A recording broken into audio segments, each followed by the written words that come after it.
totta kai sä vaan keskityt siihen, että se kala pysyy kiinni, eikä se irtoa, koska mä näen sen koon, että se ei enää mikään 40 senttinen, vaan se on ihan jäätävä. Livellä vai sokkona? Sokkona, ehdottomasti. Sitten päästään siihen ikuiseen kysymykseen, että onko se kalastusta sitten loppupeleissä.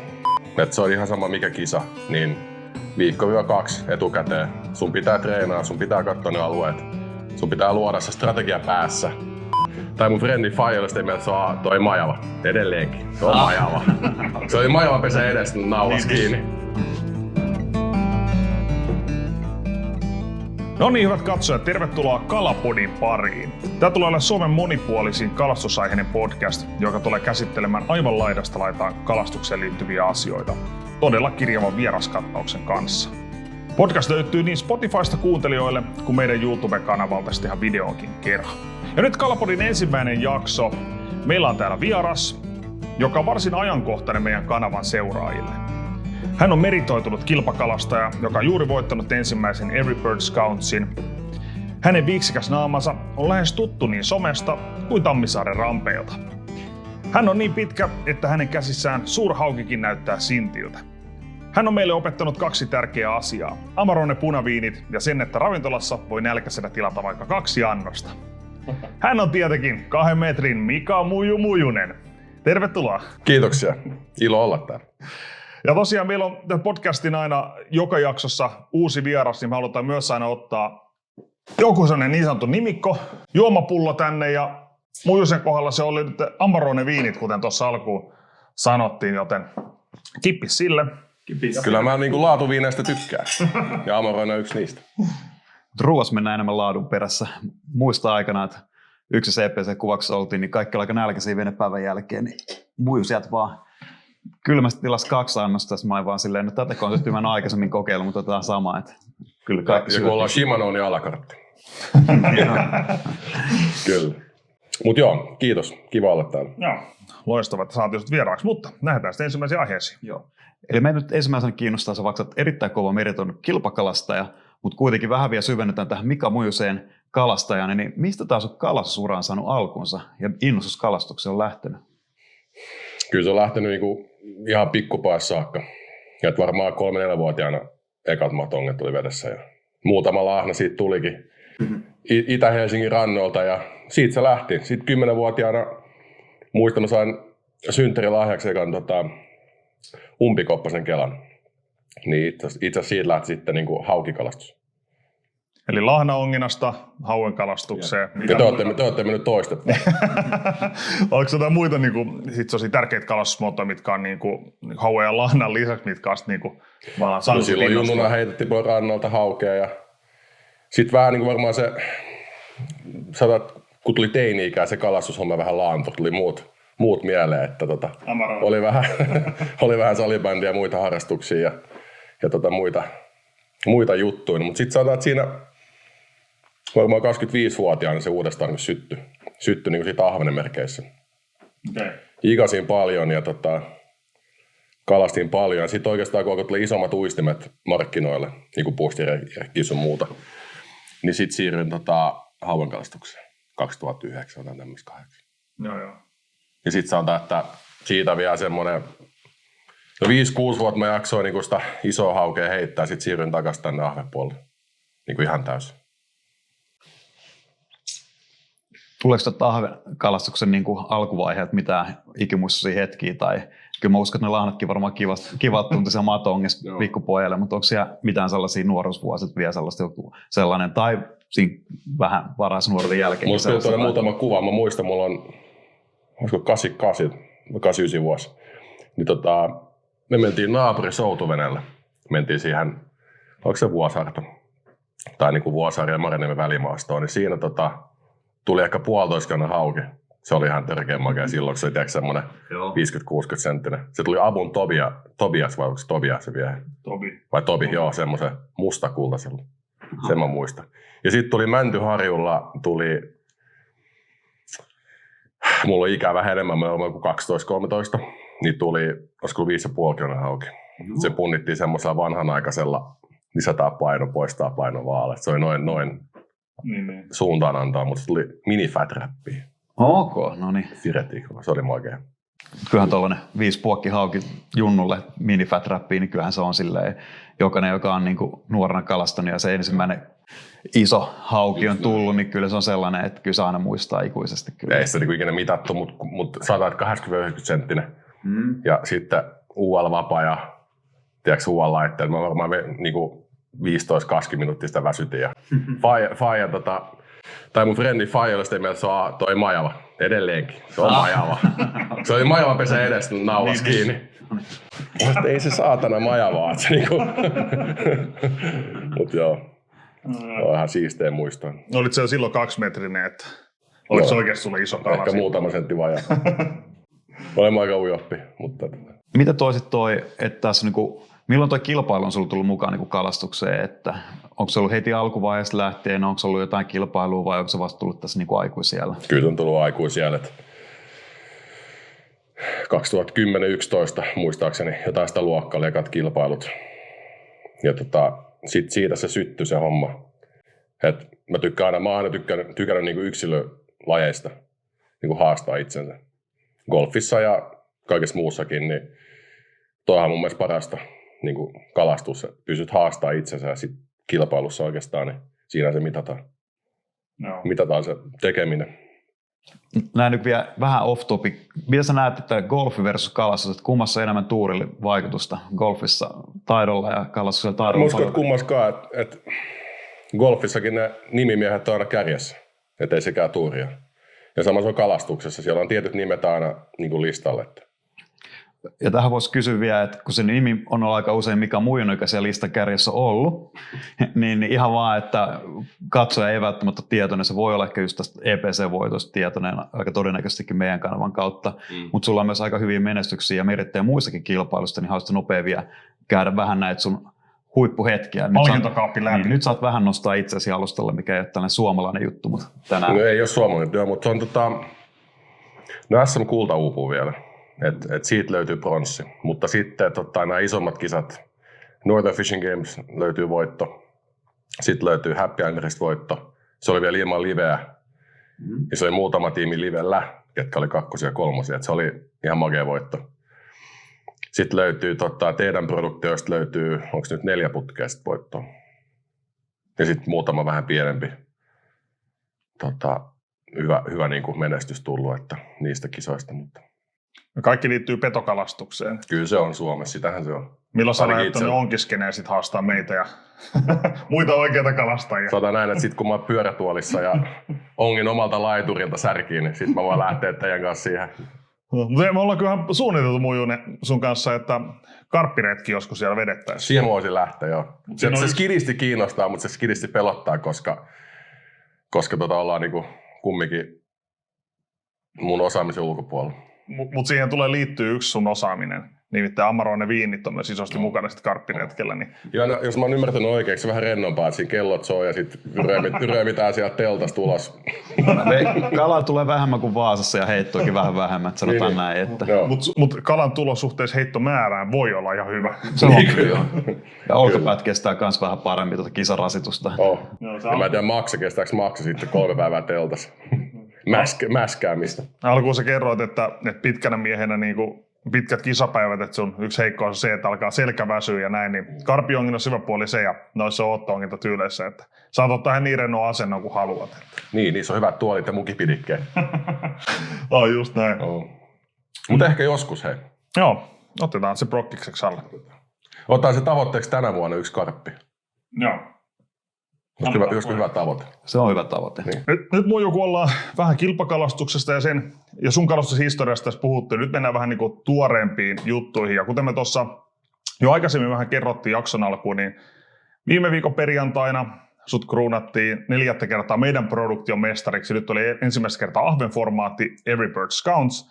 Ja lähdetään kohta pureutumaan vähän niin kuin sun nykypäivän kisaamiseen, mitä siellä teet, mitä siellä vesillä tapahtuu. Mutta ennen sitä otan tämmönen yksi video tästä edellisestä tuotannosta.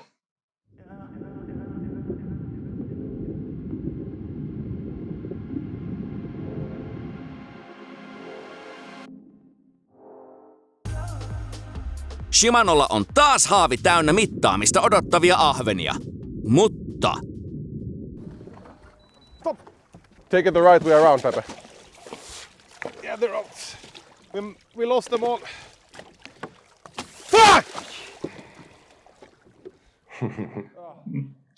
Tätä se onkin ruotsalaiskas kalastaa. Tämä on sellainen hetki, mitä varmaan moni katsoja haluaa vähän kuulla taustoja, että mitä tässä tapahtui ja minkä takia? No, nyt kun tää oli vikapäivä, eli määräpäivä. Ja mä laskin sillä että useampi tiimi tulee saamaan niin kuin 100 kalaa. Niin ei siinä ehditä silloin niitä irrotella ja mittailla. Ne heitää kaikki haavia suoraan siitä perästä. Ja niin kuin me tehtiinkin, mutta sitten kun tuli mittauksen aika, niin haavi ei näkynytkään enää. Me oltiin tehty pieni siirtymä siinä keulamoottorilla, mutta haavihan lähti siitä ja sittenhän se lillusassa 100 metrin päässä käytiin hakemaan se, niin Pelle nosti se haavi vielä väärinpäin sieltä merestä.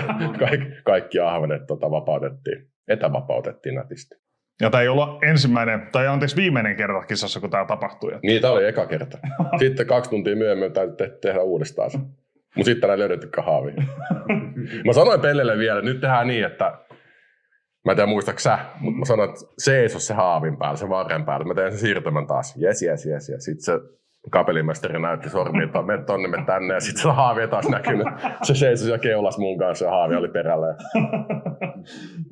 Mutta silloin oli haavi täynnä. Joo. Aika tiukillehan se meni, 2-3 kala. Joo, että niin. Siinä kun olisi joku eri tunnin aikana, siellä on joku tunti, kun tuli melkein 30 kalaa tunnissa, vai tuliko jopa enemmänkin, tai niin mittakalaa, siis välihän siellä oli varmaan 100 kalaa haavissa. Niin ja kumminkin niin kilpakalasta niitä kun ne jaetaan niin sektoreihin, että tunnetaan, mitä saada tietty määrä kaloja. Et kun mäkin aina sanoin tuossa, että me ollaan aikataulussa, niin me tiputtiin aika pahasti omasta aikataulusta, kun 2 kertaa tiputettiin. Mutta onneksi se riitti. Se riitti tällä kertaa ja niin, mä olin tosiaan teidän veneessä kuvaamassa, niin myöskin sen verran tiedän taustoja siellä, että 2 kertaa teiltä haavi tippui, vaikka teillä oli veneessä A, kelluva haavi, mitä olisi voinut käyttää, ja B, sumppu, minne olisi kalat voinut laittaa. Missä siitä tämmöinen päätös, että me ei muistaakseni melkein loppu haavit. Olisi ne 2 haavia tippunut sitten vai kuin se kävi. Niin ehkä siinä kohtaa sitten. Olisi silleen, että 1 hävisi, niin oli, että 1 hävisi, meillä on 1 varahaavi jäljellä. Todettiin, että nyt ehkä parempi sumputtaa. Mutta tässä näkee sitä valmistautumista, että ei ole vain yhtä haavia, vaan on myös niinku varahaavia. Että se on niinku... Kyllä mä muistan myös tiimejä, mä et sano ääneen, mutta Abu. Niin eikö niilläkin ollut muutamassa tuotannossa niin haavi uupu tai mittalauta? Joo, mittalaudat ainakin niinku 2 putken Heinonen on soittanut mulle jonkun ekan vartin jälkeen. Kisa on mennyt, että nyt on mittalauta pohjassa, että saaks uuden. Mutta mun mielestä niitä uupu haavikin, oliko se Abu? Jollakin uupu haavi tossa. Voi hyvin olla. Lähdettiin ilman haavia liikenteeseen haukikalaan, niin aika nätti. Kyllä.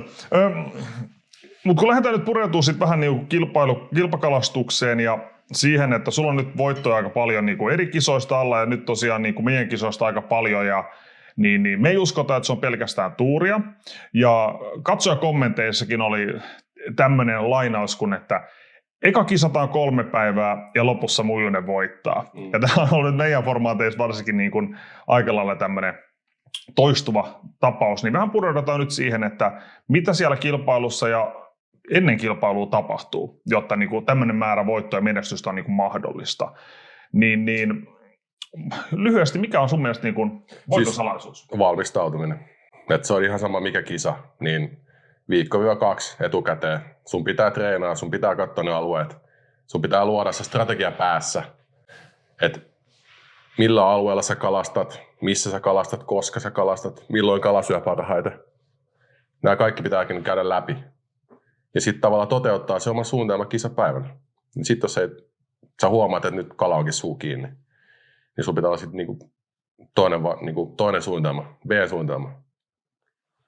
Että ei se ei niinku sen vaikeampaa ole, että jos sä tuut sinne kylmilteen treenaamatta, että mun kaveri on joskus saanut kalan tuosta kulmalta, niin se ei niinku toimi. Joo.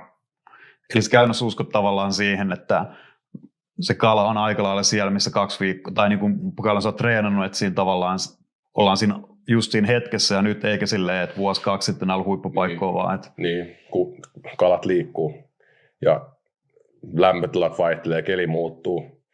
Virtaukset, varsinkin raippaluodossa niin kuin ahvenkalastus, niin on semmoista, että se kutee toukokuussa ja sitten se lähtee siirtyä ulospäin. Jos sä jäät kalastaa niin kutukohtiin, niin ei siellä ole kalaa. Et sun pitää niinku tavallaan tietää, missä ne on ne kalat. No niin, mutta jos mietitään, että niin sun kisa alkaa jo käytännössä huomattavasti ennen tätä kilpailua, ja nyt puhutaan nyt tästä näin, että sä lähdet nyt etsiä esimerkiksi nyt Raipulla sitä Vaasassa näitä kalapaikkoja. Sä käyt varmaan Ahventon liikaa kuitenkaan Vaasa kalastanut, niin nyt sä tiedät, että sulla on muutamia treenipäiviä ennen kisaa, niin miten sä niin kuin lähdet sitä palettia sitten niin kuin rakentaa? Että mitä paikkoja sä katot sieltä ja millä perusteella? Se riippuu myös niinku niistä säännöistä tosi paljon. Tehän teitte aika vaikeaksi tänä vuonna. Tehtiinkö? Joo, tai viime vuonna. Joo, se oli koska kaikki kalastaisi Raippaluodossa. Tai muutamassa muussa sportissa, mutta se on niinku haastava. Ja nythän niin kuin mä ensi vuotta jotain, nyt tulevaa, en tiedä vielä sääntöjä, mutta jos esimerkiksi yksi päivä on omavalinteinen, niin mä nyt jo käyn sitä taktiikkaa Pellen kanssa läpi, että missä se on se yksi päivä. Ja niitä käydään nytkin kalastaa etukäteen jo. Ja pitää ottaa kaikki huomioon. Mitä enemmän aikaa se on valmistautua, sen parempi. Ideaalitilanne on se, että sä menet kuukausi etukäteen etit ne kalat. Ja seuraat niitä päivittäin, minne ne liikkuu ja mitä ne tekee. No, taisi olikin seuraava kysymys, että joku HK Open ja tämmöinen, meillä on muutaman vuoteen osallistunut, mutta seurataan, miten porukka reenaa. Niin aina väliin mietitään sitä, että jotkut tätä 3 päivää putkeesta pientä järveen heittää. He normaalisti siellä kumia ja koukuttaa niitä kaloja ja sitten ihmettelee, kun kisassa ei paukukaan enää samalla lailla. Ja ei välttämättä jotkut ymmärrä sitä, että se treenaaminen ei tarkoita pelkästään just sitä, että nyt kalastaa ne kalat ylös ja toivotaan, että saadaan samat kalat ylös sit kisassa. Niin miten niin kun, nyt toi tavallaan treenijakso, eli sä aloitat nytten jo niin kun kuukausi etukäteen päässä tekemään tällaista duunia, vähän seuraa niitä kalapaikkoja. Mutta sitten kun on lähellä kisaa, niin kuinka monta niin tämmöistä oikeasti vähän niin treenipäivää, milloin myös heitetään ja ollaan paikan päällä niin todentamassa, onko se kala näillä alueilla? No sitten kun se pohjatyö on tehty, niin 3-4 päivää riittää. Et silloin ajetaan ne reitit, käydään ottaa ihan muutama heitto ja tutkitaan luotaimilla, onko siellä kalaa, minkälaisen tuulen, että jos se kala on passiivista, onko se aktiivista, miksi se on passiivista. Että onko tullut syöttiä, siis onko se muuttunut, se syötti koko. Että kala voi syödä, ahve voi syödä helposti 15 senttistä valkostikin. Jos heität se 7 senttistä valkoista, niin se ei syökkää sitä. Että jos salakka on tullut sisään. Kaikki näitä. Nämä on sitten vaan niitä niin kuin viime hetken semmoisia varmistuksia. Eikä ne silloin aina toimi. Me nähtiin siinä meidän tokana päivänä, se tulee, mä tiesin, että se eteläalue on vaikea, se on iso. 1 kalan päivä. Meillä on 1 lahti, missä mä tiedän, että sillä on iso ahventa. Niin ei me saatu sieltä, kun se 3-5 vai 3-7. Ja sekin oli aikamoisen lirkkimisellä. Tässä 3-8 ehkä. Niin, mutta tuossa huomaa, että 1-2 lisää olisi tarvittu sillä alueella. Joo, mitäs sitten, onko tässä treenaamisessa jotain semmoista, mitä sä itse koet, että sä tai sun tiimi tekee niin kuin eri tavalla kuin muut? Että onko joku aihe, missä uskot, että sä oot niin kuin treenaamisen näkökulmasta niin kuin parempi? Mä luulen, että se ero tulee siinä, että me tehdään se taustatyö. Että se tehdään niin kuin hyvin. Joo. Mä luulen, että siinä tulee suurin ero. Joo. Ja totta kai sit pitää myös niin kuin osaa kalastaa ahvet monipuolisesti. Että moni tiimi siellä ei ole niin kuin välttämättä ahvenkalastajia. Tähän vielä voisi nopea kysyä tässä näin, että kun me ollaan nyt puhuttu myös tästä ahvenesta, niin onko ahven ja haukikisossa, niin toimiiko tämä silti hyvin samalla tavalla tämä sun niin kuin menetelmä, miten sä lähestyt kilpailuun? Aina. Mä monta kuukautta etukäteen niin kuin valmistelen se omassa päässä tavallaan. Että sitten kun mennään paikan päälle treenaan, niin sitten niin kuin ne vaan katsotaan, että toimiiko se taktiikka tai suunnitelma. Joo. Sitten vielä voisi miettiä tavallaan, että kun sä menet niin kuin kisapäivään versus normi kalapäivään, niin uskoisin, niissä on aika paljon eroa, mutta miten sä koet itse, että miten ne eroaa sulla? On. Silloin kun mennään hupikalastaan, niin silloin on niin kuin aivot kytketty pois päältä ja nautitaan vaan ja heitellään sinne ja tänne ja ihmetellään. Joskus mä menen ihan tekemään töitäkin sinne, me menettiin uusia paikkoja. Vähän uutta sekin on jotain vaikeaa, kun päivät on lyhyitä ja on perhettä sun muuta. Tai pitää olla aikaa himassa. Niin joskus on aika vaikeatkin mennä uusille alueille. Mutta sitä pitää tehdä kanssa, koska ne omat paikat, niin ei ne kauas kanna, jos aina niin kuin hakkaat niitä. Vaikka ne on helppo meidät nyt sinne kalastaa hauketa ahventa, niin on kiva päivä. Mutta joskus pitää se duunikin tehdä.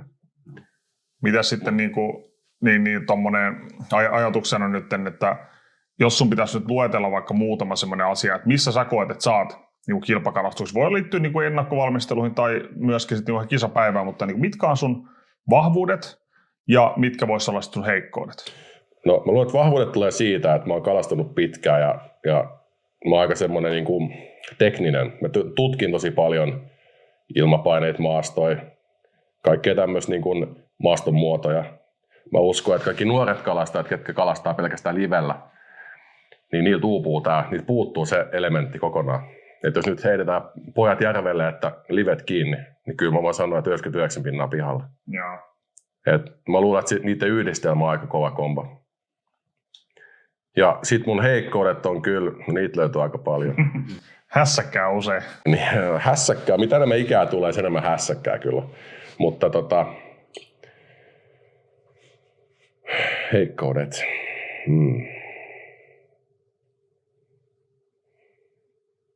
Niitä on paljon, mutta niitä ei vaan osata sanoa ääneen tässä näin. Että. Toi on yllättävän vaikea olikin toi. Mä voisin vielä sit nopea kysyä tästä näin, kun sä puhut ehkä näistä. mun fyysinen, mun selkä on ihan paska. Joo.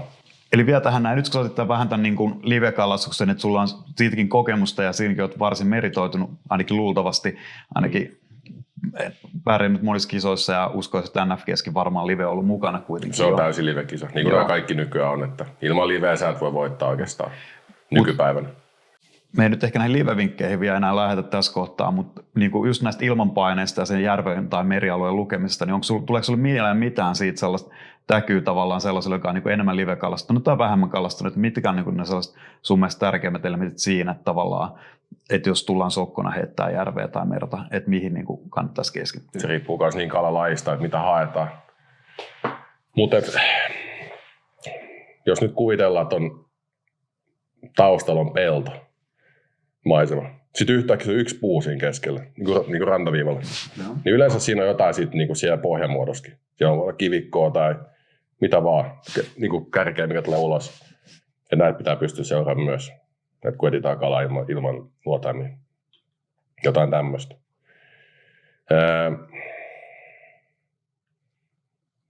Niin monelta niin kuin nuorelta uupuu se, just niin kuin se maaston lukeminen.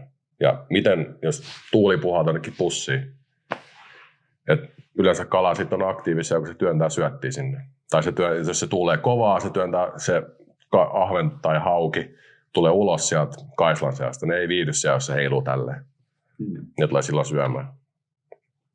Et nämä kaikki tämmöisiä juttuja, niin ei ne välttämättä junnut hiffaa. Niin pitää niin ymmärtää se vedenalainen maasto ja elämä, mutta myöskin sitten pinnan päältä siellä. Niin, koska kalahan, kyllähän ne seuraa struktuuria, ja jos sulla on joskus, no tietysti tasaisella mutapohjalla, mutta aika usein se vaatii jotain pientä kasvillisuutta sinne. Haukikin saalistaa, kun tulee niin aallokkoa, pinta tulee, se aiheuttaa taas sitä, että tulee varjoja veden alle. Niin haukihan, niin kuin varmasti ahmenkin hyväksi käyttää näitä, että niitä pitää pystyä lukemaan ja opetella. Mutta jos live niin käytetään kilpailuissa tai seurataan kaloja tai valmistaututaan tulevaa kilpailuun, niin kyllä mä seuraan niin viikko etukäteen niitä samoja kuhia. Nehän löytyy aina samalta alueelta, mutta aina siirtyy jostain syystä vaikka 100 metriä tai 500 metriä penkalta toiselle. Yleensä koko parvi aina siirtyy tai kaikki paremmat kuhat siirtyy, että minkä takia ne siirtyy. Ja sitten kun se kisapäivä tulee, mä tiedän, että nyt on etelätuuli, ne on tuolla penkalla, eikä tuolla. Niin taas mä säästän tunnin kalastusaikaa. Ja kalastusaikaa on vaan 6 tuntia tai 8, niin se on aika. Ja sä jaksotat se alas tai jaat se silleen, että 1 kala per tunti. Jos sä oot 1 tunnin pois siitä, sun pitää yhtäkkiä saada se 1,5 kalaa tunnissa. Niin. Että on pienten asioiden optimoimista. Sitähän se on. Et, kuten nähtiin, niin Abu oli 2 kalaa perässä vaan tossa. Ja esimerkiksi Haavisto, niillä on tosi vaikea pääsy vikapäivä. Ja varmasti tietää, niin kuin, missä ne kalat on, kun on paikallinen. Mutta sitten vaan siitä joku viimeinen viilaus vaan uupu. Tai se paikka petti. Niin se riittää. Joo, tästä päästäänkin mielenkiintoisen sektioon, eli paikka pettää. Me ollaan nyt aika paljon puhuttu tästä niin kuin kisaa edeltävästä kalastuksesta. Mutta nyt puhutaan nyt vielä enemmän itse kisaamisesta ja mitä siellä kisan aikana tapahtuu. Meillä on nyt viritelty sulle nyt tällainen hypoteettinen kisapäivä. annetaan sulle speksit kalastaa ahventa ja kalastaa nyt vaikka Vaasan merialueella. Ja sä oot nyt tehnyt tämän pohjatyön. Kisa alkaa. Millaiselle alueelle sä päädyt ja mikä on se tarkka kohta, mistä aloitat kalastuksia ja minkä takia? No, ekana pitäisi tietää, missä päin vaan. Kun Raippaluotohan niin oma elementti. Puhutaan nyt Raippaluodosta vaikka. Okei.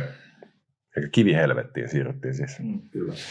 No mikä on ensimmäinen alue? Kisa alkaa, niin missä haluat olla silloin, kun skaba alkaa? No ykköspaikalla tietysti. Ja millainen on ykköspaikka? Onko nyt niinku alkuvuotta vai loppuvuotta? Puhutaan nyt tästä vaikka niin tästä elokuusta, missä oltiin viime kisat. Niin on. Kyllä ne on sitten niinku, ne on siirtynyt selkeästi ulos sieltä Kutulahdilta. Ja ne on niinku suuntaamassa ulospäin. Tai ne on niin ulkoreiteillä jo. Niin mä lähtisin kalastaa semmoista paikkaa, missä on vähän syömpää vettä. Se ahvenuma kuitenkin vaatii 1,5-2 metriä vähintään iso ahven. Joo. Vähintään sen verran pitää olla vettä. Sitten mä sanoin, että se pitää olla virtaava paikka. Ei välttämättä tarvitse pinta voi olla ihan niin kuin tyyni, mutta alle pitää olla niin kuin virtausta, että se syötti liikkuu. Ja silloin skala aktiivista. Niin mä lähdettiin hakemaan semmoisia mestoja. Ja sitten kun ollaan Raippaluodossa, niin siellä on paljon isoja kiviä, niin ahvenet tosi usein menee niiden kivien taakse varjoa hakemaan, niin kuin, tai B menee virtauksiin pakoon. Tuommoisia alueita pitää etsiä. Ja sitten jos miettii tätä näin, että tällaisia alueita on kuitenkin niin kuin useampia, ja niin hyviä paikkoja on varmasti niin kuin useampia kuin vain yksi kohta, niin mikä on se, että miten sä valitset sen, että mihin kohtaan, missä sä haluat aloittaa sen kilpailun? Niitä alueita ei ole useampi siellä loppupeleissä. Et jos meet niitä ulospäin virtaavia alueita Raippalua ei joku 4-5. Niin. Mutta miten sä teet sen niin näiden 4-5 välillä siis sen valinnan, että mistä me lähdetään? No sit mä pyrin myös kalastamaan niin alueet, missä muut ei kalasta. Koska silloin on heti puolet vähemmän kilpailu. Niin mun tää vähän niin miettiä, että mitä ne muut miettii. Sitä mä teen paljon. Ja sitten toivottavasti se mun taktiikka toteutuu sillä, että me ollaan yksin siellä paikalla. Ja sitten vaan toivon, että se paikka tuottaa kalaa. Että sitten ollaan treenattu se pari päivää, käyty katsoa, että kala on kotona ja siinä liikkuu sitä massaa, niin kyllä ne siellä sitten on. Niillä on mitään syyt lähteä sieltä. Sä mainitsit tonne, että paikan pitää virtaa, ei välttämättä pinnan, vaan siellä pohjalla. Miten sitten niinku tämmöinen ei niin kokenut kilpakalastaja, joka lähtee nyt noudattaa sun taktiikkaa, miten hän todentaa tämän, että nyt siellä on virtausta, vaikkei pinnassa näy, että... Se pystyy helposti todentamaan matalas, kun kasvi taittuu johonkin suuntaan. Ja tiedät silloin se virtausta. Tai aina kun virtaa, niin syötti liikkuu. Ja kun syötti liikkuu, niin silloin ahven, hauki, kuha, ne metsästää silloin. Et hyvä esimerkki on se, että jos sä oot jossain joenpätkällä, tai jossain, missä virtaa yleensä, tai virtaat kääntyy niin kuin edestakaisin. Silloin kun se virtaa sisään tai ulos, niin kala syö. Silloin kun se taittuu, eli silloin se voi olla se puoli tunti tai tunti, niin se on täysin hiljasta. Ei tule kalaa, koska kala on silloin passiivista. Mitäs nyt sä oot kisa alkanut, sä oot nyt siellä sun ykköspotilla, sulla on ollut hyvä tuuri, kukaan ei ole sunkaan samalla mestalla, sä oot nyt yksin kalastaa sitä paikkaa. Kaikki näyttää hyvältä. Kuinka nopeasti ja kuinka tehokkaasti nyt tavallaan sitä kalaa niin pitäisi alkaa tulla? Että sanotaan, me ollaan siellä Raippaluodossa, missä niin kuin aika monella heitolla, tai niin kuin harvoin tulee useita ihan tyhjiä heittoja, yleensä jotain pientä tapahtumaa ja indikaatio kala antaa. Niin kuinka nopeasti pitäisi alkaa tapahtua tulosta tulla? Jos puhutaan niin kuin määrästä, että olisi määräpäivä, niin kyllä se on 5 heittoa, jos ei tule yhtään eteenpäin. Se pitää niin kuin ahven naulaa saman tien, kun tulee. Mitä ison kalan kanssa sitten on? Ison kalan kanssa, koska iso kala on, se on kuten kaikki isot kalat, hauet, kuhat, ne on ahvenet, ne on nirppanokkia, niin saa hetken odottaa. Se tunti, ei mikään ongelma. Se pitää vaan luottaa, että se kala on siellä. Ja todennäköisesti siellä on tosi paljon sitä isoa kalaa, ne vaan katselee sun uistinta, että ei paljon kiinnosta. Eli ei liikaa hätiköityjä. Ei. Mä sain viime vuonna yli 50 senttisen mereltä, niin mä hakkasin koko päivän samaa lahtea, samaa aluetta. Se on tosi pieni alue. Koko päivän. Melkein viimeisellä heitolla. Tai viimeisellä tunnilla tuli se kala. Ja me oltiin saatu melkein, mitä me oltiin saatu? 3-4 kalaa koko päivän aikana. Niin. Ja ison kalan kanssa saa olla äärimmäisen kärsivällinen. Joo, se voi olla. Ja mä mieluummin heitän vaikka 7 päivää tyhjää ja saan yhden ison kalan, kuin että kun ne koko ajan tulisi. Mutta siinä sitten niin se on myös luonnekysymys, että siinä kyllä sit testataan vähän pääkoppaa, että kestääkö. Varmaan moni sanoisi näin, mutta moni ei varmaan pysty toteuttamaan sitä, että heittää 7 päivää tyhjää. Kyllä, se on vaikeaa. Tervetuloa karpikalastukseen. Niin Eikö siinä ole langattomat kellot, että kun Amoroina ei ole himassa ja sitten omat laiturit, nyt pitää mennä. No, siellä on ollut 200 plus tuntia ilman kaloja ja tämmöisiä. Tälleen mä oon suunnitellut sen oman karppikalastuksen teidän kanssa. Ryypätään se paljus. Ja sit eikö se ole langattomia kelloilla meillä, niin sit kun ne piippaa, niin mennään joku menee. Just näin. Eikä siinäkään hirveä kiire, että meillä on Puolalla kuitenkin monta metriä niin, siimaa. pääluokaus kesken. Joo, että siinä jos lähtee hälyti, niin voi vielä katsoa, että onko pyörittää Amaroinen kertaalleen. Nyt ehkä lähdetään. Suvidispiivi tulos. Kyllä. No. Mutta palataan vielä tähän ahvenpäivään. Kisapäivään. Nyt ollaan jonkun verran oltu kalastaa. Onko nyt Big Five-päivä meillä on kyseessä ja pitää 5 isoa päivän aikana saada 8 tunnin kisapäivä. Nyt on muutama tunti mennyt ja edelleen hiljasta. Paikka vähän vaikuttaa siitä, että alkaa niin kuin kyykkäämään. Mitä seuraavaksi? Minkälaista peliliikettä mun jo tekisi? Meillä tapahtui just noin. Niin kuin meidän, kun kalastettiin ekaa päivää. Että se meidän hotspotti, se ei antanut yhtään sitä, mitä haluttiin. Ja sitten sä alat niinku laskea tunteet, jos on kalastusaika on se 5 tuntia. Ja sä oot 5 tuntia käyttänyt, saanut 1 kalan. Ja sä oot kuullut tulokset, että muut on tullut ohi ja sä oot viimeisenä. Niin sitten oikeasti kannattaa miettiä, että nyt pitää tehdä se siirtymä. Välillä sekin tuntuu hankalat, koska sä tiedät, että ne kalat on siellä. Sä et halua tuhlaa puolta tuntia tai tuntia siirtyä jonnekin muualle. Mutta silloin kun jos laajempi poukama tai se alue, kilometri kertaa vaikka puoli kilsa, on niinku täysin passiivista. Ja silloin se yleensä on passiivista myös sit loppuun asti. Että sitten pitää tehdä se siirtymä. Et joskus järvellä toisella puolella voi olla hyvin kalaa, toinen puoli täysin passiivinen. Sitä ei siltä mikään, että miksi se näin on. Et silloin pitää tehdä vähän pidempi siirtymä, se 50 metriä ei sitten riitä. Tai sitten etsiä erilaista paikkaa.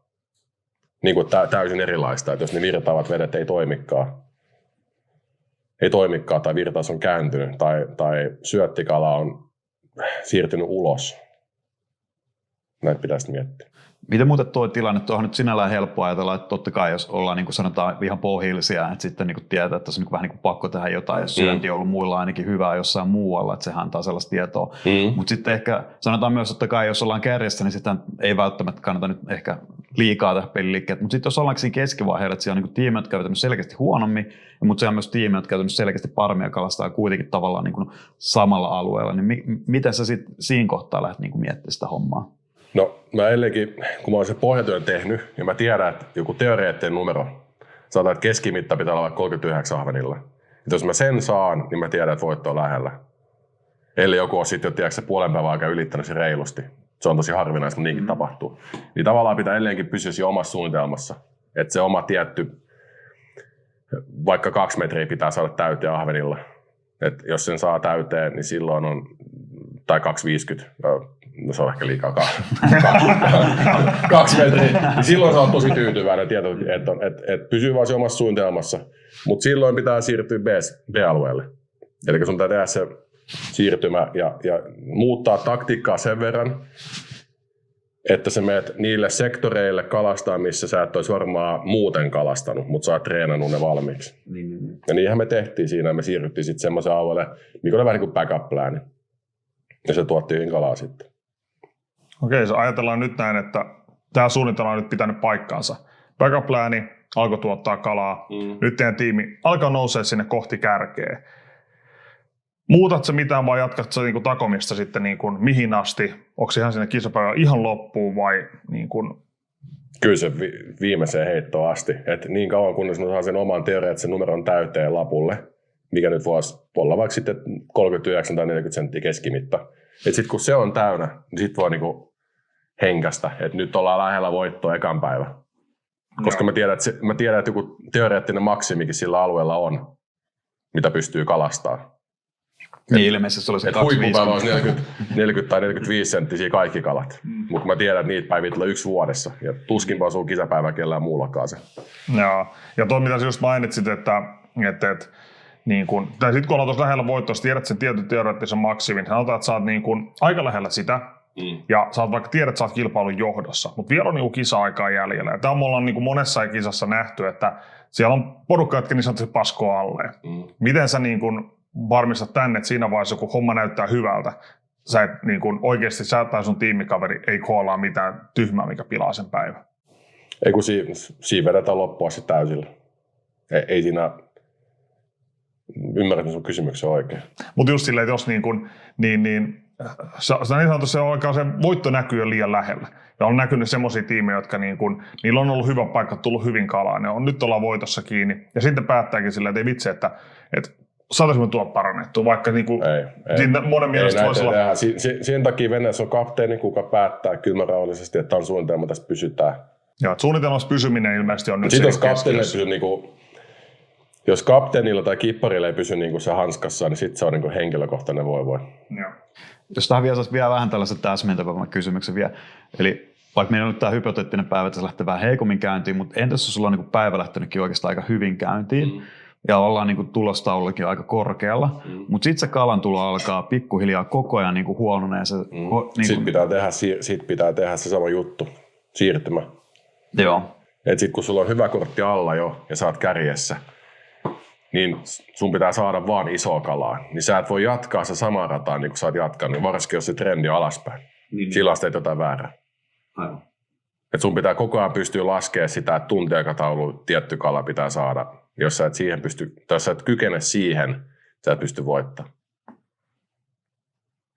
Joo, ja nyt ollaan sitten tilanteessa, että jopa tämä meidän myös hypoteettinen kisapäivä. Tässäkin kävi nyt silleen, että Mujunen voitti tämän. No, hyvä kisapäivä oli. Hyvä kisapäivä siis. Nyt sulla on pokaali handussa. Mitäs Muju juhlii voittoja? No, Amaronella. Mutta sitä ei saa paikallisesta vaasalaisesta, niin mennään oluella ja shoteilla. ja paljon frendejä ja hyvä meininki. Ja aamu huono olo ja kalaa. Eikö se ole klassinen? Kuulostaa hyvältä plääniltä. Nyt on jo keskiviikko. Pelle rakastaa Salmaria. Niin nyt on keskiviikko kello 12, juoda nyt punaviinen. Tämä on ihan hyvä setti. Joo. Mutta eli tällainen klassinen, eli nytkin voi ajatella, että tässä meidän podcastissa oli tällainen hypoteettinen kisapäivä, niin jauhotaan paskaa 30 minuuttia ja mui voittaa lopussa. Niin, mutta sekin mä vielä lisään tähän, että se alue, mihin siirryttiin niin tavallaan sekan päivän, kun nähtiin, että se oli huono, niin me siirryttiin lähemmästä sitä inlettiä, eli sitä ulos tai outlet-inletti. Kalat joka tapauksessa ui siitä läpi. Me oltiin ihan siinä vieressä vaan sivussa, että sieltä löytyi aktiivista kalaa. Te olitte silloin niin kuin Savage Gearin kanssa vierekkäin kalastitte koko päivän. Ne kalasti se alkupäivä oikeastaan teitä paremmin, sai paljon enemmän isoja kaloja, mutta ihan sama aluetta silleen, että melkein huutoja täysillä olitte. Molemmat teki sitten siinä niin puolen päivän jälkeen sen siirtymän. Ne lähti jonnekin vähän pidemmälle, te ette lähtenyt niin pitkälle. Ja siinä oli selkeä ero sitten, että kumman paikat toimii. Me lähdettiin niin kuin ulospäin Raippaluodosta, eli niihin virtaavia vesiä, mitkä johtaa ulos sieltä isolta sisäjärvialueelta. Jos mä väärin muistan, niin Blomqvisti paino sisäänpäin varmaan, missä ne onnistui aamupäivällä saamaan kalaa. Et lähti niin kuin tavallaan toteuttaa sitä suunnitelmaa. Joo. Nyt meillä kävi vaan onni tässä, että meillä löi sit kala paremmin. All right. Mutta nyt me ollaan saatu kruunattua tässäkin kilpailussa tosiaan taas Muju voittajaksi, niin mennään sitten seuraavan osion ääreen, joka olisi nyt tämmöinen katsojien 5 sensuroimatonta kysymystä Mujuselle. No niin. Me ollaan valittu... Nyt voisit editoida. Me laitettiin eilen IG:ssä, ilmoitettiin, että Mujunen tulee podcastiin, kysykää ihan mitä vaan. Ja me ollaan nyt täältä pikattu 5 random kyssäriä. Otan nämä random jälkeen. Muista Shimano. Muista sä. Se ei ole meidän vastuulla, se on sun vastuulla. Kysymys numero 1. Livellä vai sokkona mieluummin? Sokkona, ehdottomasti. Mä oon kalastanut, vaikka live on hienoa tekniikkaa ja se on niinku mullistanut kalastuksen kaikin niinku puoli. Ja se on tietysti opettaa tosi paljon kalan käyttäytymisestä, niinku kalan henkimaailmaa. On huomattu, värillä ei ole mitään väliä, se on oikeastaan uitos kiinni. Niin kuin 90%, niin kuin se onkin. Niin mutta se on hyvin monotonista. Sä istut, sä tuijotat näyttöä ja sä kalastat. Sitten päästään siihen ikuiseen kysymykseen, että onko se kalastusta sitten loppupeleissä. Ja tätä varmaan moni pohtii. Ja ne, ketkä on liven just hankkinut, niin varmasti on kalastusta. Ja sehän on kalastusta. Se ei ole mikään niinku se on oikotia isoa kalaa, mutta se ei tarkoita sitä, että saat se kalaa, vaan sun pitää edelleenkin osaa niin kuin sit kalastaa. Mutta itse on tullut 4-5 vuotta niin kuin tuhansia tunteja on tuijottanut näyttöä ja niin se on vähän niin kuin silleen, mäkään olen enää nuori poika, niin sanotaan näin, että mieluummin mä käytän ne päivät vesillä kalastain, jos toi nyt on semmoinen diplomaattinen vastaus. Eli mä edelleenkin arvostan enemmän sitä sokkokalastusta. Ja se on niin kuin monipuolisempaa. Teknillisesti myös monipuolisempaa, varsinkin niin kuin ahvenen kalastus. Livellähän sä voit heittää sille kalalle ja härnää sitä. Mutta sitten sokkokalastuksessa niin se on niin paljon tekniikoita ja sä unohdat kokonaan sen teknisen puolen siitä kalastuksesta, kun sä livetet. Oletko huomannut tämän saman trendin sitten niin kuin muillakin sun kaltaisille, jotka on jo liveä päässyt useamman vuoden tekemään? On se iso nimimiehillä sama juttu, että on tullut pitää vähän taukoa ja sitten Jenkeissä ollaan huomattu ja ollaan kieltää, että yksi live saa olla keulassa, ei enempää, niin sitä on niin koettu rajoittaa myös siellä. Ja varmasti jossain vaiheessa näkyy täälläkin. Varmasti me tullaan Eurooppa perässä, mutta joo, kyllä se niin kuin rajoittuu. Mä tykkään käyttää molempia, mutta sanotaan näin, että viime vuonna syksyllä me livetin ainoastaan 2 kertaa. Muuten sokkona. Joo, se on 2 kertaa enemmän, mitä tässä podcastin nämä juontajat, mutta se ei ole tarvitse vastakkainasetella. Mutta jatketaan näistä kysymyksistä. Mikä on noiden muhkeiden pensselien salaisuus? Mun faija oli kunnon pensselit. Semmoiset. Ja niinku aina. Siis mun faija ikinä, mä en nähnyt sitä ilman pensseleitä. Ja mä luulen, että se on jotenkin sieltä sit tullut, että pitää olla viikset. Ja nyt ne on sit vaan ollut siinä. En mä tiedä, mitä mä vielä teen niillä. Meneekö ne ylös vai alaspäin? Niin kuin. Eli siis salaisuus on geeneissä. Niin. Mullahan ei kasva täällä yhtään parata, että se on vaan tässä edes tommonen puska. Kysymys numero 3. Kuka on ollut sun paras tiimikaveri ja miksi se on Mika Tuominen? Koppispuuppa. Kaikki on ollut niinku erittäin, mitä nyt tässä vuosien saatossa on ollut, Koppanen tai Tuomisen Mika. Sitten on ollut Kukkonen, Puustinen. Niin kaikki on erittäin taitavia kalastajia. Ja me yritetään etsiä niin kuin kapteenina, me yritetään etsiä semmoisen kaverin siihen, kuka täyttäisi niin kuin mun, ei nyt heikkouksia, mutta täydentäisi sen koko kisatiimin, että sit kun kalastetaan, varsinkin kilpailuita, niin siellä ei tarvitse kenenkään selittää mitään, vaan kaikki osaa oman roolinsa ja osaa toimia niin kuin pitää. Mutta nyt kun tässä ollaan oltu 10 vuotta, 15 vuotta kisahommissa, niin alkaa arvostaa niin eri juttuja. Että alkaa arvostaakin sitä, että vesillä on mukavaa. Koska kisapäivä on aika tiukka ja mä oon osannut olla aika tiukka kapteeni. En niin kuin vittumainen, mutta aika rajamailla. Et mä kyllä sanoisin, että sua niin ja Norosen Antti pitää nostaa tuohon kisatiimiin. Niin mutta mun kanssa ei varmasti ole helppo niin kuin olla se tavallaan, että mä oon aika vaikea niin kuin kapteeni. Niin välillä mä säälin näitä kavereita, jotka joutuu mun kanssa kalastamaan. Mä kysyn vielä, eli kisapäivässä ei sinällään tarvitse olla hauskaa välttämättä. Ei kisapäivänä hauskaa, se on suora. Mä oon mulla ei paljon huumoria lennä silloin ja tietysti produktiot eri juttu, mutta sitten kun kisataan niin kuin isommista summista, niin kyllä se on aika vakavalla ilmeellä ja mä oon niin kuin ihan täysin valmistautunut sen kisapäivään. Sitten mä oletan myös, että mun kilpakumppani tekee saman. Noniin, no se voidaan jatkaa seuraavaan kysymykseen, että mikä kala olisit ja miksi? Miten haluaisit tulla kalastetuksi? Kyllä varmaan tässä tapauksessa mä olisin karppi ja mä olisin koukut kylkeen. Känniseltä avaruuden juojalta. Kunnon offset-koukku kylkeen, sieltä tuntuu oikein. Ja mielellään lapaluitten välillä, kun nostetaan, niin sitten silmäpönöä perään takaisin. No niin, mutta haluat kuitenkin vapautukseen. Joo, mutta kyllä mä tykkään vähän kivusta. Hyvä, ja viimeinen kysymys, tiukka kysymys. Kalastitko oikeasti Jusun plotteria hyödyntäen? En. Tässä on tullut aika hauska juttu, mutta tämä Jusun plotteri, Jusu on siis paikallinen vaasalainen hyvä ystäväni. Totta kai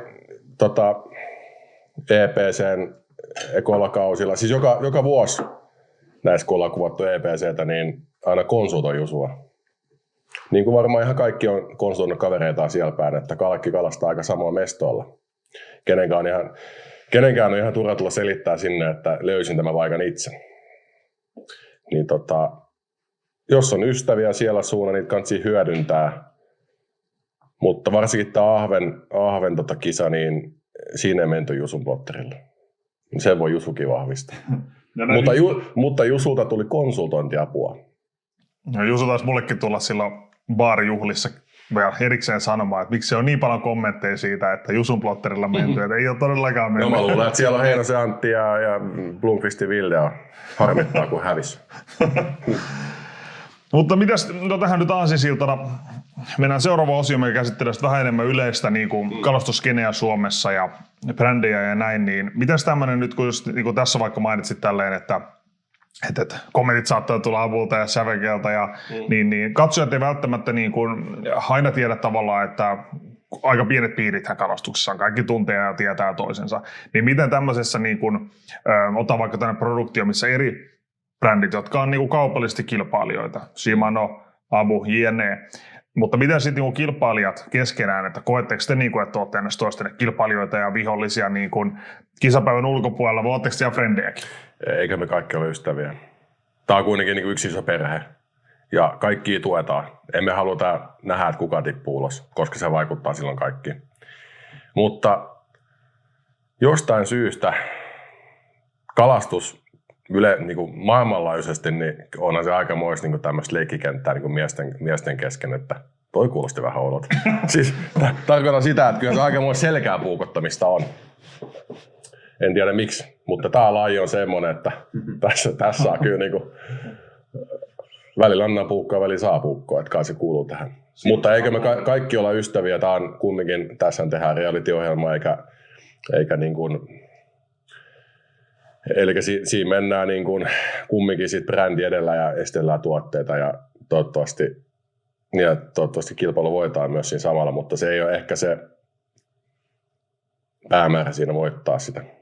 Brändeistä puheen ollen tavallaan, sä oot nyt Shimanon mies, oot ollut muissakin tiimeissä joskus, niin mitä sä oot päätynyt Shimanolle ja mitä oot tykännyt olla ja onko se opettanut sulle jotain?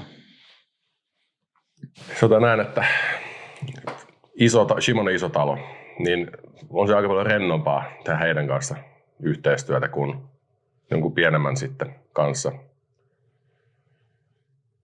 Ja helpompaa, ei tarvitse stressaa ihan kaikesta.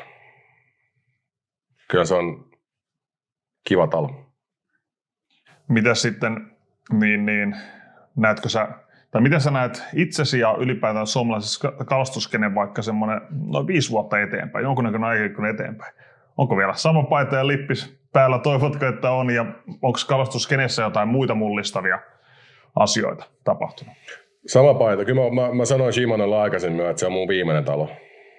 Että mä annan kaikkeni ja sit kun enää riitä, niin sit siirrytään ainakin muualle, vaikka sen karppikalastukseen.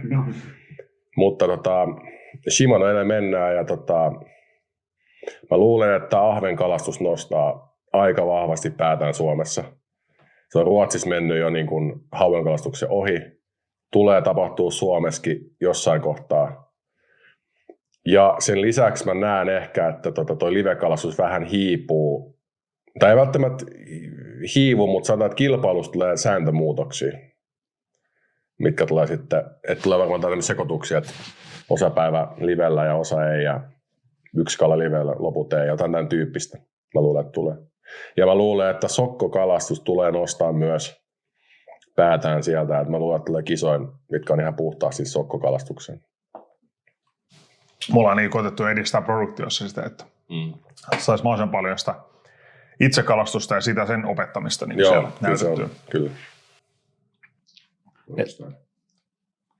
Mutta sekin on tuossa Suomessa aika näkyvä hahmo, niin Instagramin puolella ja varsinkin näissä formaateissa ja näin, niin mitä sä oot kokenut tämän somen näkyvyyden itse, että tuleeko paljon vihapostia tai paikkauteluja tai ylipäätään, että kun sä oot ollut niin näköisesti esillä, niin onko siitä ollut niin kuin hyötyä ja haittoja ja tavallaan, no voi myös kysyä suoraan, että minkä takia sä haluat olla myös esillä? Kyllä se kuuluu tähän duuniin, jos niin voi sanoa, että näkyvyyttähän Simonokin haluaa. Ja tulee siis päivittäin tulee kyselyitä, niin kuin lähinnä vinkkejä, että pahvenkalastuksia tai hauan tai kuonkalastuksia, että mitä viehettä tai minkälaista sitä ja tätä. Me mielellään jeesaa jengi, miksei. Jotkut kyselee paikkoja, niin mä vastaan suoraan, että en harrasta sitä, ne ymmärtää se aika nopeasti. Ja kyllä mä näen sen niin kuin hyvänä juttuna, että kyllä mä mieluummin junnuun ja miksei vanhempia kavereita jeesaa, jos vaan pystyy. Se ei ole keltää pois, jos he saa enemmän kalaa kuin minä. Se on vaan päinvastoin. Veikkaan tuo paikkakysely on, niin kuin meidänkin posteilla katsoo, niin ehkä niin vuosien varressa vähän laskenut.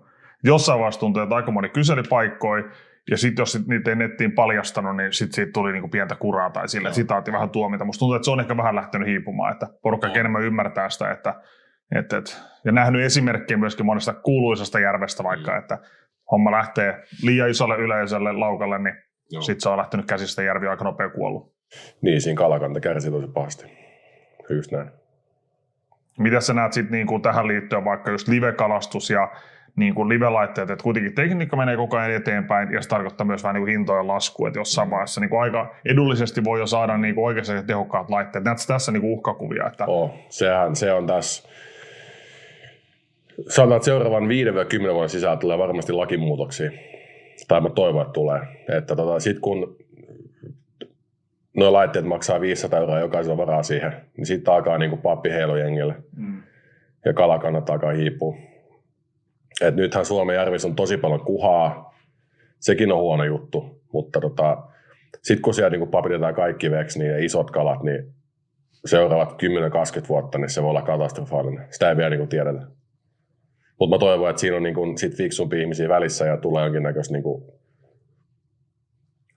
lakimuutosta tai sitten tulee jonkinnäköistä niin kuin rajoituksia, että kaikki ei saa ottaa messiin. Ihminen kuitenkin on aika ahne loppupeleissä. On, ja mä veikkaan, että tässä niin kuin tulee myös aika isossa kuvassa se, että mikä on niin kuin seurattujen hahmojen tavallaan se mielipide. Että esimerkiksi jos verrattiin Ruotsia ja Suomea niin kuin vaikka 4 vuotta takaperin, niin Suomessa jo live-kalastus niin kuin oli peruskalastajia niin kuin käsissä. Tosi moni teki sitä, tosi moni osasi tehdä sitä hyvin, kun taas siitä Ruotsissa oli esimerkiksi niin kuin kovat nimet hauenkalastuksessa, niin vähän niin kuin vastusti tätä muutosta ja ei halunnut tuoda sitä samalla lesiin kuin Suomessa. Niin näet itse tässä, että niin kuin sun ja muiden kalastuskollegoiden niin sanotusti, niin tavallaan teidänkin pitää omalla esimerkillä jotenkin. Kyllä. Ja sanotaan, että jos sun pitäisi antaa jokinlainen niin kuin vähän niin kuin vinkki tai semmoinen, että miten sä toivoisit, että nyt katsojat, jotka vaikka lähtee tuon livekalaan, mikä on niin kuin vastuullista livekalastusta, miten se ei lähde niin kuin lapasesta, mikä olisi asioita, jokaisen pitäisi ottaa huomioon? Jokaisen pitää käydä niin kuin omassa päässä läpi, koska niin kuin ekana se, että mitä haluaa. Että jos sä haluat kalastaa isoa kuhaa, niin miksi sä kalastat sitten 70 senttisiä? Niin kuin ei jokaista kalaa ei tarvitse koukuttaa. Että jos sä etit 90 senttisiä kaloja, niin kalasta sitten niitä. Et ehkä se on sitten se tärkein, että mikki tippu. Pysyy jotenkin hanskassa se homma, että... Jatkaa kohta. Joo, mä voin laittaa se vaikka kiinni. Toivon, että tää päätyy kyllä videolla. Näkee tämän. Joo, tässä vaiheessa voidaan anoa sponsoreita, että jos me löytyy joku mikkisponsori tuomaan meille kunnon podcast-mikit, niin kiitos, ei tapahdu tämmöisiä sitten aina joka jaksosta. Se vähän sojottaa, mutta... No nyt kun meillä tulee luonnollinen paussi tähän, niin mä kaadan vähän. Anna, kiitos. Mihin me jää? Niin, siihen niin kuin vastuullisuuteen on vaikea, mutta sanotaan, että jokainen livekalastaja päättää se itse, mikä on vastuullista. Se, että jos koukuttaa 50 kuhaa tai haukea päivässä, jos se on sun mielestä vastuullista, se on. Muiden mielessä ei ole. Että se kohdekala mun mielestä on niinku tärkeää, että jos on iso kuha, niin kalasta sit vaan isoa kuhaa. Ja älä kalasta niitä välikonkuhia. Koska jokainen koukku, kun osuu kalaan, niin se on aina huono juttu. Ja kun livellä se on niin tehokas, sä voit valita ne kalat suoraan sieltä. Sä näet, onko se 70 vai 90 senttiä. Ja älä tuhlaa aikaa siihen pienempää kalaa sitten. Jos sä kalastat ruokakuhaa, niin kalasta sit ruokakuhaa. Tuo on vaikea juttu. Tuosta tulee sanomista, mutta mä näen sen tälleen. Ja siis on hyvä mun mielestä, että on niin kuin, tulee tai niin kuin, tavallaan yhteneväisiä mielipiteitä, mutta kuitenkin tavallaan niin kuin vähän eri sanoja suusta. Että varmasti vinkkejä, mitä moni voi ottaa itselleen. Niin, ja sit pitää myös muistaa niin kuin se kalan käsittely. Et vaikka se on se pieni 60-senttinen hauki, että mahdollisimman niin kuin nätisti irrotaan ne koukut ja katsotaan, että se kala lähtee takaisin uimaan, että ei jää kiduskaaret mutkalle ja muutenkin, että kala, että jos se ei lähde siitä, niin sitä antaa pappia ottaa vaikka ruoaksi. Mutta et kunnioittaa luonto ja kaloja. Kumminkin sen takia me niitä kalastetaan, koska me tykätään kalastuksesta. Ja mun mielestä on tärkeää myös, että nimimiehet sit myös kunnioittaa niitä, et eikä vaan nakkaa sitä haukea tuossa niin olan yli 5 metriä, vaan vapauttaa sen nätistä. Kala sekin on, vaikka on pieni. Niin. Vaikka on kädet verillä ja pinna kireellä, niin kumminkin. Niin. Sä olet tähän meidän viimeiseen kysymykseen tässä oikeastaan jo vastannut moneen kertaan. Eli missä uudessa kalastusmuodossa näkisit itsesi tulevaisuudessa, mutta eikö mulla saatu jo vastaus, että kyllä se karppimuju Kyllä. tulee, toinen karppimuju Suomeen. Karppi ja kivisimppu. Lirkin siellä 20 sentin vedessä kumisaappaan tällaisen fikkari. Ensi viikolla alkaa muuten Kalamaraton treenit, tervetuloa mukaan, jos olet päästä harjoittamaan. Kyllä. Siinä mä voin kuvitella, että siinä voi olla tuosta isosta raamista myös vähän haittaa, että mä veikkaan, että se lirkkiminen siellä... Voi tehdä selälle, mutta aika alla. Niin on se. Mutta se on ihan makeet katsottavaa, pakko myöntää. Mä innostuin itsekin katsoa niitä ja... Et sentään ihan vielä kisaamaan. En mä usko, että mua saa sinne. Kuka sun pitäisi saada tiimikaveriksi, että tuut Kalamaratoniin? VKK. Kyllä mä teidän kanssa lähtisin. Mutta se auto pitäisi vaihtaa mun mielestä minibussia ja sitten vähän hamarooneen takapenkillä. Ja vaan siirretään paikasta paikkaan. Me pitää kuski erikseen palkata tässä vaiheessa sitten. Että... No niin. Ravataan Itä-Suomessa, ei kun Itä-Helsingissä ympäri Kalamesto. Meillä ei tarvitse bussia olla, että se varmaan 2026 pitää koko vuosi tästä bussia sitten. No, mutta jos Simona tai BKK sponssaa yhden kovasen illan meille. Se voi olla jo. Se olisi kyllä taksilla koko kisa. Mut joo, kyllähän niinku säynä, karppi. No, mä uskon, että se karpikalastus tulee kyllä viemään sitten, jos nyt siihen uskallat heittäytyä siihen skeneen ja kalaa tulisikin, niin uskon, että ei jää annoksi kerraksi. Miten te näette sen muuten nyt näin päin? Miten te näette karppikalastuksen Suomessa? Ehkä ylipäätään onkin skene tulee nostaa päätään. Et jos sä katot niin kuin Keski-Eurooppaa, Brittejä, jopa pikkusen Ruotsia, että mitkä kalastusmuodot on niin kuin todella kovia siellä, niin Keski-Euroopassahan niin kuin, esimerkiksi karpikalastus yksin on isompi kuin hauen kalastus. Karppikalastus taitaa olla mun mielestä suurin yksittäinen sektori kalastus. Joo. Niin. Ja britit mukaan lukien, no Eurooppahan sekin on. Ja minkä takia kulttuuri ei ollut Suomessa on isosti sen takia, että ajateltu, että täällä ei sitä pystytä harrastamaan. Ja nyt ollaan sitten huomattukin, että okei, nämä karppi-istutukset, mitä laitettu kymmeniä vuosia sitten, niin nehän edelleen niin kuin on elossa ja edelleen hyvinvoivia, ja niitä ei ole kukaan kalastanut.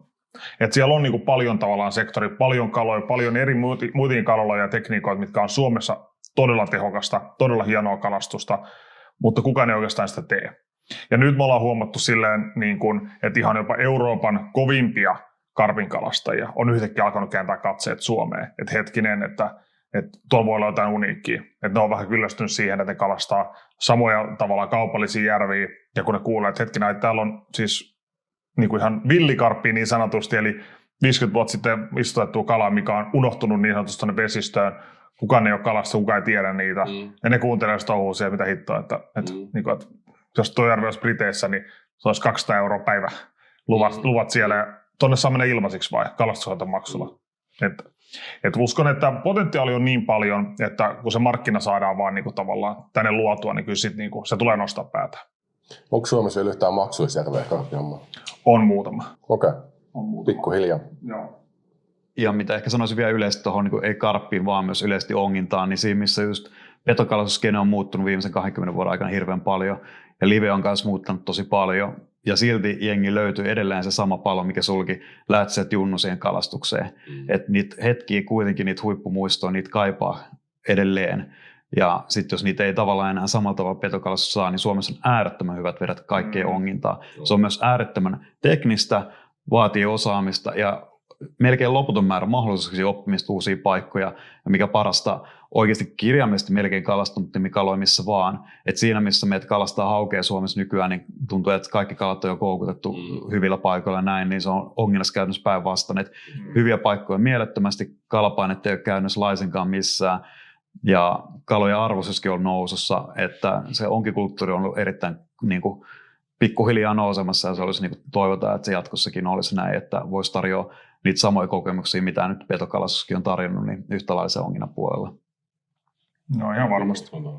Ja just se, että kuten sullekin varmasti kalastus niin kuin pysyy mielekkäänä sen takia, että sulla on niin kuin edelleen paljon opittavaa, vaikka sä oot tosi taitava kalastaja ja sä tiedät niin kilpakalastuksesta kuin hupikalastuksesta tosi paljon, niin se oikein varmaan tulee kuitenkin niin kuin jatkuvasti joka vuosi on uusia asioita, uusia juttuja, mitä opit ja niin kuin, ymmärrät tavallaan kuinka iso tavallaan se spektrumi on kalastuksessa, että sieltä ei oikeastaan ikinä voi pelaa kokonaan läpi.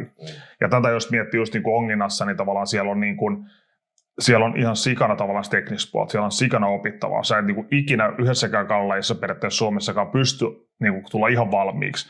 Että jos tavallaan se oppiminen ja itsensä haastaminen tavallaan se on niin kalastuksessa keskiössä, niin ehdottomasti voi niin kuin suositella tavallaan sitä, että testaa. Pitää testaa. Mehän mennään syksyyn sitten.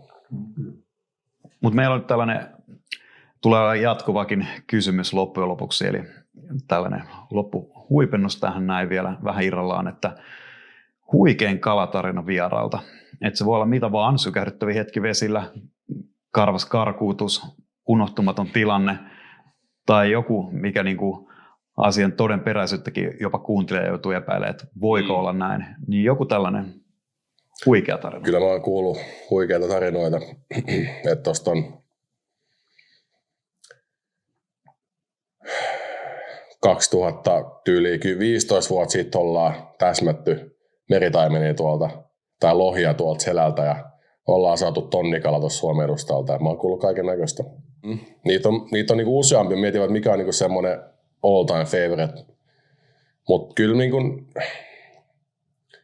mä muistan, kun se NFG voitti tunnin, niin se oli aika, siinä hetkessä oli kova. On se vieläkin.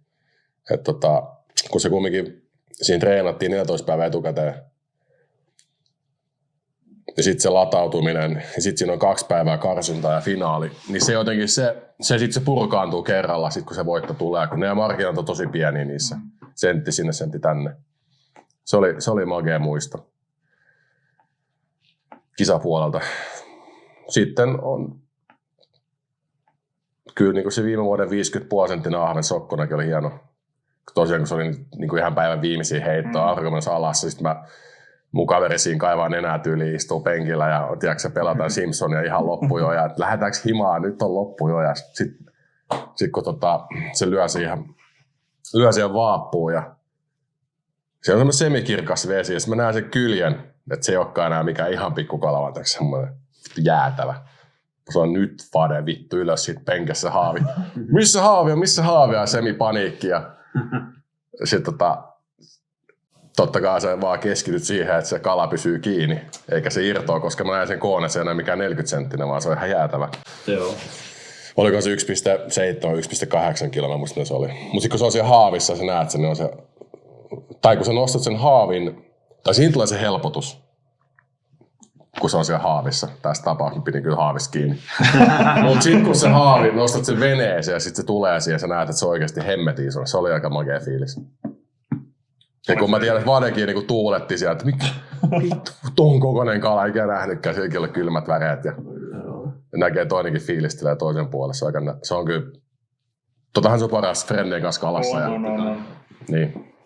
Se on kyllä mielenkiintoinen, kun tulee sellainen tavallaan jopa noin poikkeuksellisen iso yksilö, että tavallaan sitten kun sä näet sen ekan kerran, niin se tavallaan tuntuu epärealistisesta, että miten tämä kala voi olla tämän kokoinen tavallaan. Kyllä. Se on kyllä aina aika mahtava hetki. On se vielä sen muoto. Mä oon saanut niin 4,7-4,9 aikaisemmin ahvenet, mutta eihän se ole kuin 1,5 senttiä, mutta se muoto oli vaan niin, sellainen futispallomainen kyrmyniskas tuli sieltä. Joo. Se oli aika nättiä. Oliko hyvin kiinni? No olisi niinku paniikki. Oli se hyvin kiinni. Oli koko vappu suussa. Joo, ei tarvinnut miettiä sit siinä. Että... Mutta senkin mä vasta tajusin siinä haavissa. Totta kai, niin. Ja kun se ei ihan heti tullut veneeseen, vaan se otti siimaa ihan kunnolla. Ja... Tiesitkö että heti, että on ahven kyseessä? Että... Kyllä mä tiesin. Kyllä sen... Tai ei ehkä 2 sekuntia, mutta kun mä näin siellä, oli vielä siimaa varmaan 10 metriä ulkona. Ja kun se ei pohjas kääntyi, niin jumalauta. Sitten mä aloin komentaa vadeen ylös sen penkistä. Simpsonit jää kesken. No, toivottavasti pääsi katsoa ne loppuun jossain vaiheessa. Sitä harmittaa, kun Simpsonin peli ei enää saa kännykkää. Ja se oli pelannut sitä 15 vuotta. Joo, mutta anyway. Mutta ne on hienoja hetki vesillä. Ja sit kun pääsi niinku friendin kanssa vielä tekemään sen, niin sit sä voit jakaa sen muista. Se on paras kalastuksessa, että kun se, niinku sun omakin nautinto kasvaa, kun siinä on vieressä hyvät kaverit, jotka niinku elää sen koko kokemuksen sun kanssa ja tavallaan juhlii sun kanssa. Joo, se tärisi siinä vieressä ja soitti vaimolle, että joo, mä lauan mikä kokoinen. Tiedätkö niinku, että oli fiiliksissä. Joo, ja näin se kuuluu olla, että kalastus on. Mut hei, tässä vaiheessa me kiitetään, että tulit meidän ensimmäisen podcastin vieraaksi. Oli ilo ja kunnia saada sulta niin vinkkejä kuin huikeita kalatarinoita ja muutenkin taustatietoa sinusta. Katsojille, te voitte kommentoida tänne videon alle, ketä muita vieraita te haluaisitte nähdä täällä meidän showssa. Me luotaan ainakin se, että top-kommentti viikon päästä eniten tykkäyksiä, niin me ainakin kysytään. Me voidaan lupa kenenkään puolesta, että meidän pinkka riittää saada sitä tänne meidän haasteeltavaksi, mutta mujuu riitti, niin ehkä riittää siihenkin, ketä te pyydätte. Niin me pistetään homma purkkiin, eli täytää vielä Amarone lasit tässä ja jutellaan vielä ilman rekkiä sitten ne oikeat salaisuudet tässä. Joo, nyt kun HR-osasto enää kuuntele, niin... Juu, sun karttakortti voi löytyykin taskusta. Ei muuta palauttaa se.